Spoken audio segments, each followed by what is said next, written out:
പരിശുദ്ധാത്മാവേ വരണമേ ഹൃദയത്തിൽ ദിവ്യദാനങ്ങൾ ചിന്തിയുള്ളിൽ ദൈവസ്നേഹം നിറയ്ക്കണേ.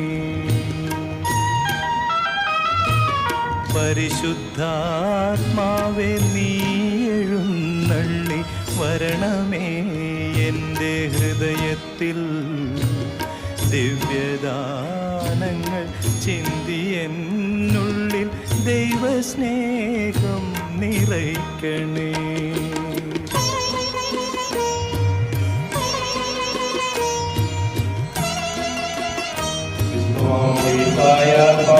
നൽകുകയും മക്കളുടെ കാലത്തേക്ക് ഞങ്ങളെ ഉയർത്തുകയും ചെയ്തതുമേ വിശ്വാസം അപങ്കരം പാലിക്കുവാനും നിത്യസൗഭാഗ്യത്തിനവരാകുവാനും ഞങ്ങളെ സഹായിക്കണമേ. പിതാവും പുത്രനും പരിശുദ്ധാത്മാവുമായ സർവേശ്വരാ